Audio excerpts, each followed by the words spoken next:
Terus begini ya, marotibus soheh, setelah hadis itu ada jaminan soheh, itu masalahnya itu nanti di ahadi apa mutawatir. Sehingga misalnya kalau jenengan menghatali jurusan hadis, itu mesti tidak iskal misalnya Imam Bukhari itu kenapa sih hadis satu matanya sama kok diulang-ulang? Ya matanya sama kok diulang-ulang. Sehingga kritikus pada Bukhari itu hadis beliau sebenarnya hanya 4.000 tapi ditulis 16.000 karena mukarrornya. Nah istilah mukarrar ini dalam disiplin hadis itu kriminal. Kamu ngeritik itu mukarrar itu kriminal, itu salah besar ya. Imam Bukhari mengulang-ulang matan, misalnya bab apa ya, misalnya bab wudhu atau kitab wudhu, diulang-ulang itu supaya hadis itu keluar an hadil gharabah. Misalnya saya sebagai rawi, rawi ini kan bahak tok, gak ono masarif misalnya, gak ono leza. Itu masalah seorang ahli hadis. Sehingga Imam Bukhari harus mengulang itu. Pertama an Abu Hurairah, nanti kedua an Anas bin Malik, terus ketiga an Abdurrahman bin Auf, terus keempat misalnya dari Abdullah bin Umar. Nah, periwayatan yang macam-macam ruwat ya, rawi yang banyak ini tukhriju kasratur ruwat hadal hadis an hadil gharabah. Barokahnya rawi ini banyak, hadis ini keluar an hadil gharabah. Jadi hadis ini tidak hadis yang gharib, tidak lagi ahadi, tapi bahkan kadang yablu haddad tawatur. Itu kalau antar ahli hadis itu masalah yang diyakini betul. Begitu juga apalagi Quran. Quran itu qiraah harus mutawatirah, enggak boleh riwayat ahadi jadi Quran. Jadi ada orang yang secara rasa itu udah ahli hadis tapi ngomentari ahli hadis. Jadi ngira hadisnya Imam Bukhari itu mukarrar. Tapi Imam Bukhari itu tidak pernah merasa itu mukarrar. Karena apa? Beda rawi dan banyaknya rawi itu bisa mengeluarkan hadis an hadil gharabah. Ya, jadi misalnya santri As-Sunniyah ribuan, terus sama sitok sing riwayatno. Aku tahu dikeyake Gus Adit misalnya, kok kuburan iki. Kan jadi aneh. Tenan ta ora? Ngono gawe-gawemu dhewe menyang raimu wis dukun terus kiaimu mbak rani dukun. Gara-gara kowe raimu dukun terus seakan-akan di riwayat dukun sanggo kiai ini. Tapi nek sing ngomong ngono wong 500. Ini keluar dari hadil gharabah. Tapi kita ora ya wong sitok iki mesti goror. Mosok bahasa dit mulangake ngono. Nah, hal seperti itu makanya sampean kalau neliti hadis itu belajar mustalah hadis yang benar. Sehingga kita tidak iskal kenapa ada hadis yang diulang-ulang. Itu yang diulang hanya matanya saja, rawinya tidak, rawinya gonta-ganti. Misalnya rawi di level sahabat sama, di level tabi'in beda, di level tabi'in beda. Atau rawi yang pertama dari Bukhari itu juga beda, haddatsana al-Humaydi, diganti lagi haddatsana Waqi' siapa. Jadi, nah kadang-kadang perubahan itu mulai depan. Tokoh ula sudah banyak, tokoh saniyah banyak, sampai satu musim. Terus niku ilmu-ilmu yang di ilmu hadis itu disiplinnya Masya Allah. Ya, disiplinnya Masya Allah. Nah kemudian kenapa Imam Bukhari itu menjadi komandan ilmu hadis? Saya cerita sedikit. Selain beliau ma'ruf bil jarhi wa ta'dil, kita ulang lagi, beliau al-ma'ruf bil jarhi wa ta'dil. Jarhi itu mengkritisi rawi, ta'dil itu meluruskan. Jadi kalau sampean misalnya ahli hadis kok juga Mas Arif itu ahli hadis tidak ditompo, mugane nyupir berwatu hadis. Kaya kula ya ora ditompo, penggaweane jagongan ngriwayatno hadis. Pemene terima direktur Mahatali terus malah ora ditompo. Karena syarat pertama itu harus dia itu ya sudah penggaweane mau neliti hadis. Pemene duwe kredit macet gak meyakinkan, mesti wedine tanggal. Jenenge wong gadah kredit mulai kangkang wis malah ra ditampa sekolah niate golek ijazah Mahatali tambah ra ditampa urung-urung wis ra ikhlas. Tapi pangeran Rahman Rahim jadi aslinya ngamal ra ditampa berhubung sakene pangeran ditampa dan kabeh ngamal ditampa mergo oleh Allah ora perkara bener utawa napa salah. Jadi wong kadang-kadang wis nganggo makom hakikat dadi nek salah-salah kudu dimaklumi pangeran wis wong swarga ngandalno amal ora kena ngandalo fadhole napa Allah. Mesti kemauan dicekeli, serasa menyekeli macam-macam. Ahli hadis ora mesti ngalim. Nek sing ngalim ora mesti dadi kiai. Ribet urip. Nek fadhole Allah wis karuan mesti ana dan ndak akan habis. Imam Bukhari itu neliti rawi. Ini selain kualifikasi, ini jenyak yang dikritik. Jenengan rawi hadis yang penggaweane ngaramno ngrasani, kok bedino ngrasani? Karena syaratnya rawi kudu ngrasani. Karena untuk ngecek wong iki layak gak yo gemrek dirasani. Kadang wong khusyuk jamaah kok ngarep terus. Sebelum mergo nak ngapal ora kuat, lah nak ngenteni jamaah ra mau lungguh tok. Mane Mbah Mun ana santri jamaah kok ngarep tok. Iki pelampiasan apa sregep ibadah tenan jenggoe. Mergo kadang-kadang santri sregep wiridan mergo timbang ngapal pusing, sinau pusing mendingan wiridan. Wiridan itu kan hanya mengulang kata diulang-ulang. Kan luwih angel timbang, luwih gampang timbang ngapal alfiah kan? Nah, itu seneng wiridan itu pilihan apa pelarian? Mboten nyek liwu rawi niku neliti niki cerita rawi, mboten cerita seudon kula, mboten kula cerita. Teliti, sambil wong diteliti. Ya kadang dirasani nang, ya iku soleh tapi lalinan. Mukhafal. Dikritik sama orang ditanya, kok jenengan ngoten? Terus dawuhe ngendikane Imam Bukhari masyhur itu. Innama narwi dzalika riwayatan walam naqulhu min indi anfusina. Aku masih ngomong ini mau jari kanca-kancane. Saya tidak pernah berpendapat dia demikian. Itu hebat Imam Bukhari. Jadi misalnya Imam Bukhari kok menjarku Mas Arif ora tau sinau menyupir. Ketemu tetap hormat.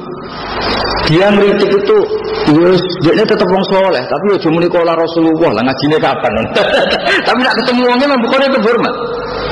Jadi bicara saya ini profesional. Misalnya wong itu dirasani tukang bodoni, Imam Bukhari ketemu tetap hormat. Tapi tetap nadi ini menikola Rasulullah kesakralan, bagaimana bodoni kok menikola Rasulullah. Jadi itu hebat Imam Bukhari. Misalnya ini ngaji hadis dong sampai jari tapi itu calon sarjana apa? Hadis. Terus itu memang luar biasa orang dulu. Inna manar widzalika riwayatan walam naqulhu min indi anfusina. Saya tidak mengatakan dari sisi saya. Makanya masyhur misalnya Imam Malik ngendikan wajatu fil madinati mi'atafat. Lawi tuminu ala baitina la tuminu tolak tamanu. Ma akhadtu minhum al hadis. Qalu lima ya Malik qala laisu min ahli. Aku ketemu ning Medina itu 100 orang muktaman. Itu mbok pasrai betul mal kacer orang arah korupsi. Tapi ma akhadtu minhum al hadis. Saya tidak mengambil hadis. Limada? Qala laisu min ahli. Karena dia tidak menekuni ilmu itu. Misalnya orang menekuni ilmu hadis. Ini yang masyhur itu ada hadis masalah misalnya. Man sholat tarawih fil yaumil awal kana lahu mislu ajri Adam. Terus fil yaumil tsani kaya Idris. Bareng nabi ne mok selawe, bareng 26 wis mulai bingung kan. Mergo nak Rasul sing wajib diapal selawe, tarawih pinten? 30 kan butuh nabi 5 lagi. Begitu orang ahli hadis mampu langsung gak ngandel. Itu mesti wong soleh-soleh lugu sing kampanye fadhilul tarawih. Tapi dia lupa sampai mengistilahkan Nabi dawuh man sholat tarawih fil yaumil awal itu jelas masalah. Fa inna ahlas sirah ya'rifuna jami'an awalam anna awalaman sholat tarawih kaya Umar. Jadi Nabi ngendikan tarawih itu masalah.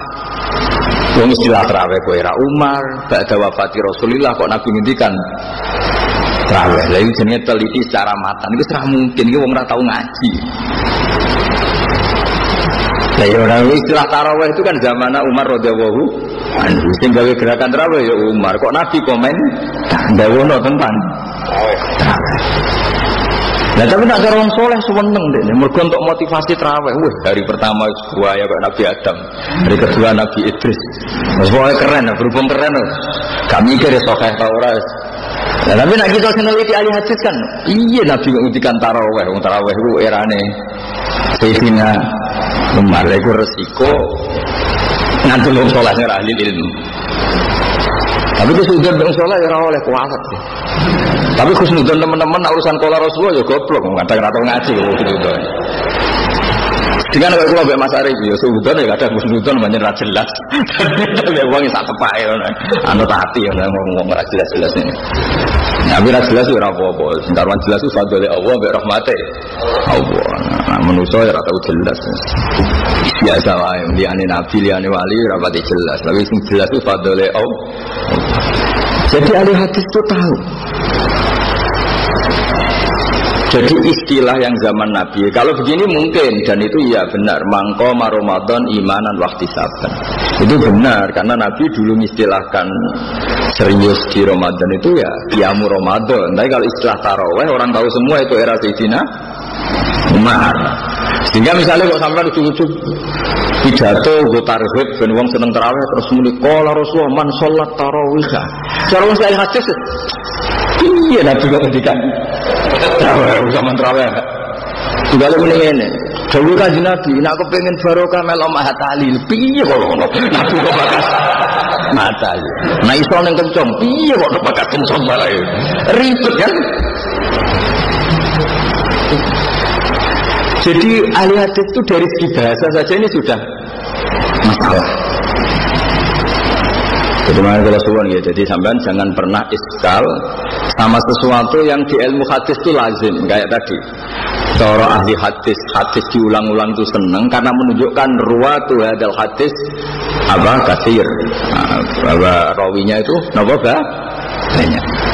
Tapi kita yang enggak nekuni kadang iskal. Apa sih gunanya ditekror wong lafadznya sama ngaji Bukhari satu bab kan lafadznya sama. Nah itu nak sama nganti takok ngono itu langsung diskualifikasi. Gak lulus ma'atali ya orang ahli hadis.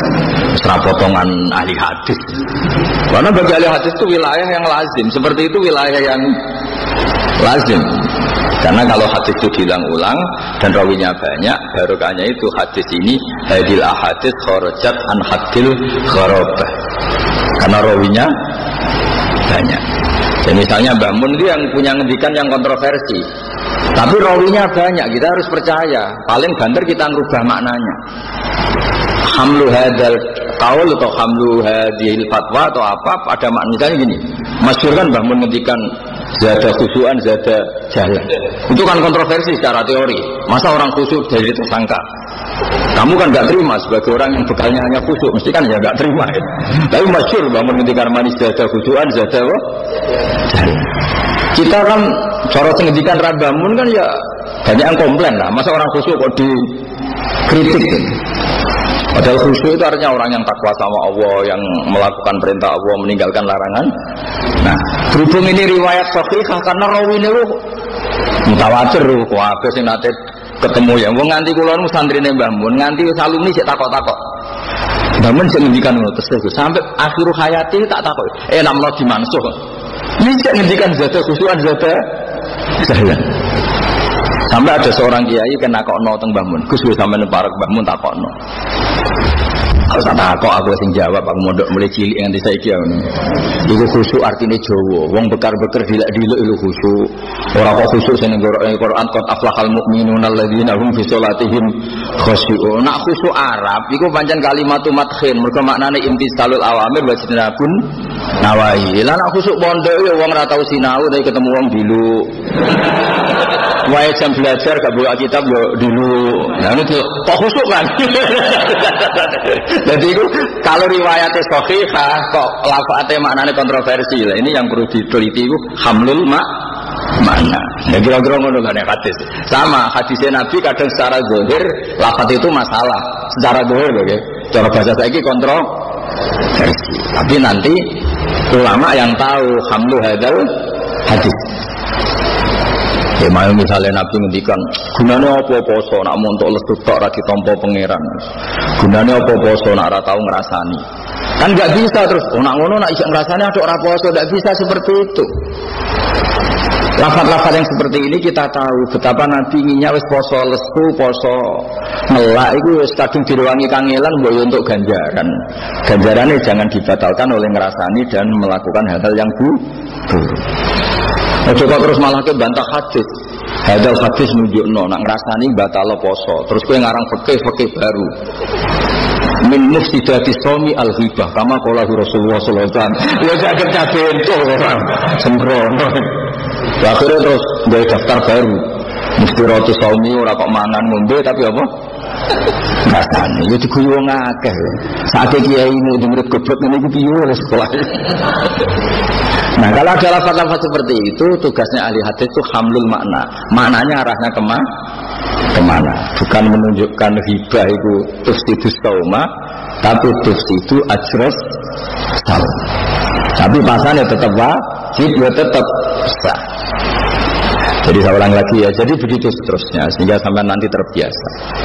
Tapi saya pastikan di antara keramat Imam Bukhari selain menekuni ilmu itu secara serius, itu dulu di era dulu kalau cerita, ampun dipakai ukuran sekarang. Dulu itu nggak ada ulama yang sudah diakui ulama zahir yaitu konsensus. Ulama zahir itu kalau dulu pakai konsensus, dulu nggak ada MUI, nggak ada Kemenak, adanya apa? Konsensus. Setelah diakui sekian ulama karena kualitas ilmunya, itu terakhir itu diakui Rasulullah Shallallahu Alaihi Wasallam. Dulu itu begitu semua. Nah, saya ingin ngenteni ulama di legalitas ulama ini ngaji Nabi ya ribet. Mungkin kadang topler rapati ketemu kanjeng Nabi. Terus ada orang ini ketemu Rasulullah, terus mawa doa Rasulullah qadamahu illa wa yadul Bukhari qadama Rasulillah maudi qadami Rasulillah sallallahu alaihi wasallam. Terus wonten tiyang ngipi Rasulullah itu liwat. Lah iku maudi qadamai Rasulillah, sing tahu diinjek Rasulillah. Itu diinjek Imam apa? Bukhari sampai sekian meter sekian. Artinya apa? Kanjeng Imam Bukhari ku patut sampai sing tahu di kersane kanjeng Nabi. Mergo apa?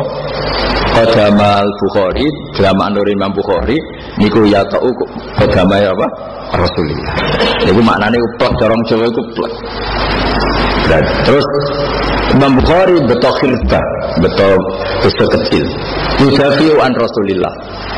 Setiap ada orang yang mengganggu Rasulullah mau ditikam atau diapakan oleh Imam Bukhari. Jadi setengah mateni Nabi atau melukai Nabi ditikam Bukhari.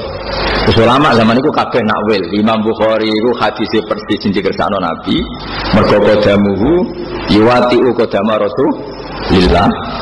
Terus beliau ya zubuan Rasulillah al-ahadis al-maudu'ah. Jadi gue besok itu alamat beliau lah yang menyingkirkan al-ahadis al-maudu'ah yang mencatat asmani Nabi tapi hakikatnya tidak didawuhkan dari Nabi. Lalu sing nyortir caranya sing mengeliminir ini memang Bukhari. Terus setelah ulama do ngipi ngono ya berarti hadal Bukhari sing. Nah jadi dulu itu semuanya gitu. Imam Ghazali juga sama dulu. Ketika Ihya itu kontroversi, mangkel wong akeh anyar-anyaran di Cikarang. Begitu tersinggung. Ihya pertama Cikarang bab ulama su. Semuanya ada. Masyhur awal-awal Ihya ya ono Iqra'u kutubil apa? Ihya masyhur. Di awal-awal Ihya kan ya melahirkan kontroversi. Kiai itu senengane ngaji bareng maca Ihya pertama di antara afatul ilmi itu bab ulama. Kan terus kiai sing maca kan zaman wong saleh-saleh dhisik koyo tersangka meneh wong saiki sing maca kan. Ribet. Tapi sing aran wong keramat. Kan masyhur kan, ada yang bakar Ihya, ada yang fatwa orang enggak boleh baca napa. Zaman itu loh, saya ulang cerita itu zaman itu. Tapi orang yang bakar ini ya wali. Berhubung wali sing didik langsung ngaji Nabi. Cara ora wali malah dibaro pengen jeneng. Masyhur. Itu ketemu Rasulullah. Di situ ada Rasulullah, ada Abu Bakar, ada Sayyidina Ali, ada Sayyidina Abu Bakar, Sayyidina Ali, semuanya lah. Banyak sahabat. Terus setelah itu datang Imam Ghazali bawa Ihya. Hadza khusmi ya Rasul. Ini kita orang yang sering ngeritik saya.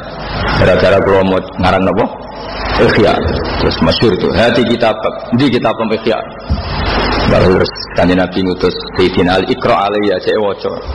Wa fi riwayatin ya Ghazali Iqra. Terus Imam Ghazali baca, Rasulullah senyum-senyum seneng. Intinya Rasulullah terus salah ning ndi kok nganti ana wong nyalahno kitabmu. Akhirnya terus masyhur kan.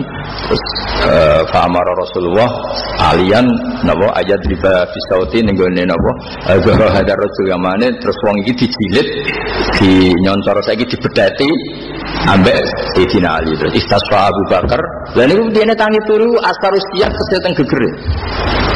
Terus kapok tenan sing ngadili ora keamanan pondok As-Sunniyah. Kanjeng Nabi sing nazir. Nah sing nazir pondok kadang keamanannya sing nyun sewu kadang sentimen. Kadang seringnya ya bener tapi seringnya nek sing nakal kanca pleke bobor roh kok. Niki mboten ngritik fakta. Sing ndi pondok ya padha wae.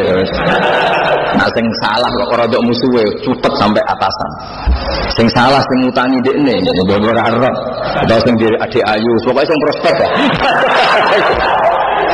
Ayo sapa sing keamanan? Wani nakzir wong sing adike mbok incer. Ora usah sok suci, biasa wae. Wani. Ora wani saleh tenan.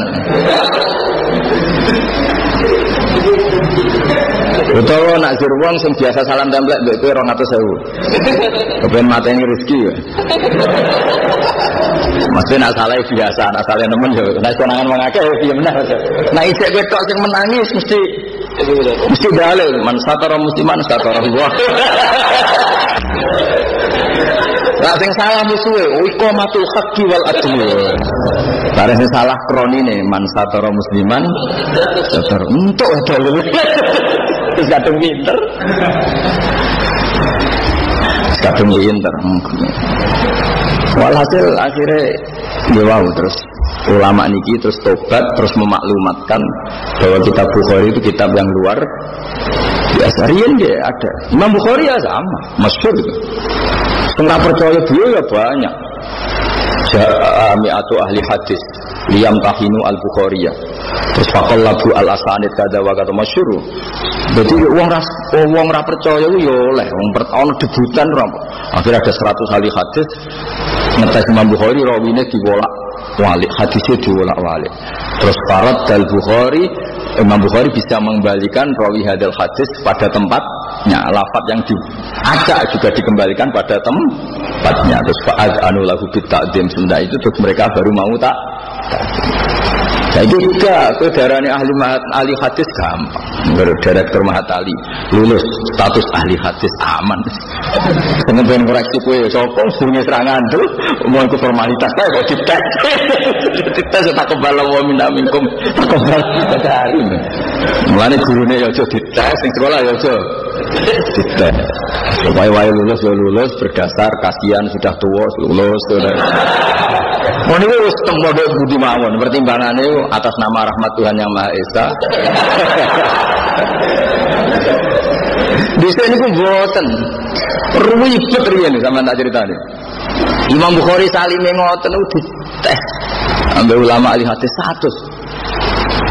Dewe kula contohno misalnya contoh ringan sing sampean menangi. Aku ngaji Mbah Mun ngaji Basim ngaji Bakarim ngaji Mbah Mahfud diwolak-walik.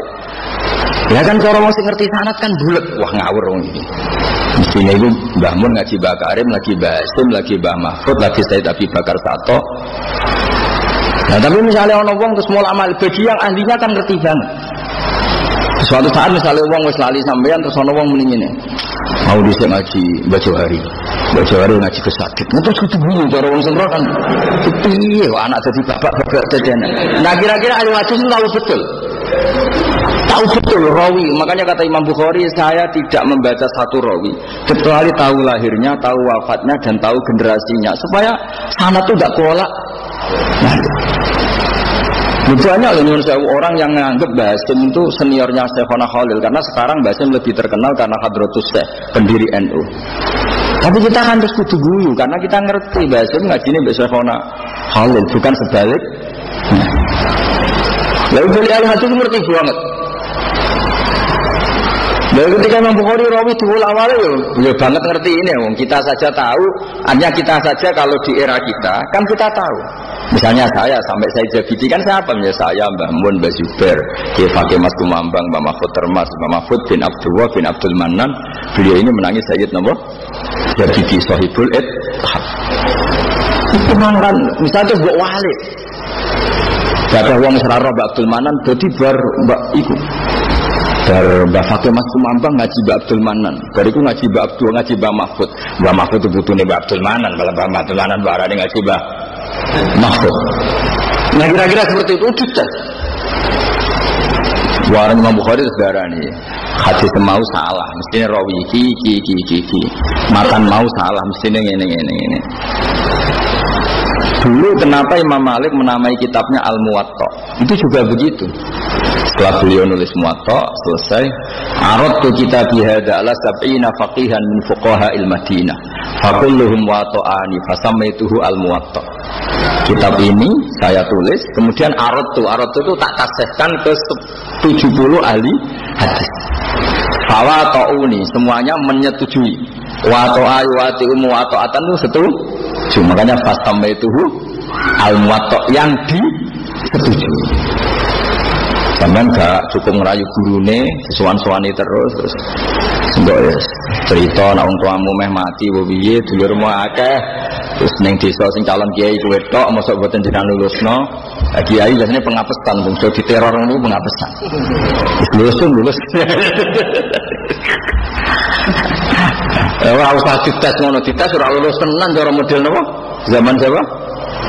Imam Bukhari. Terus riyen niku ada era di mana pentasih langsung Rasulullah sallallahu alaihi wasallam. Ceritane Imam Bukhari nggih ngoten, Imam Ghazali nggih ngoten, Imam Nawawi nggih ngoten. Syekh Abu Ishaq sing aran Muhadzab nggih ngoten. Jadi beliau debat seorang ulama, Syekh Abu Ishaq Asy-Syirazi. Ini ku Rasulullah tengipi ini ku ngendikane kados ahli fikih. Tidak pakai bahasa Rasulullah yang kita kenal. Walhasil sing rival debate Syekh Abu Ishaq Asy-Syirazi sing aran Muhadzab. Niku ngipi ketemu Nabi, digawe dawuhe Nabi wal haqqu ma qala husah. Jadi kayak bahasa fikih. Wal haqqu ma qala husah. Mulane Abu Ishaq Asy-Syirazi ora darani alim alamah, darani syekh. Mergo dekne samani Rasulullah as-syekh. Aku ku bangga mergo ning ngipiku Nabi nyeluk aku iku syekh. Mergo pas debat mbek kancane Nabi ngendikan al haqqu ma qala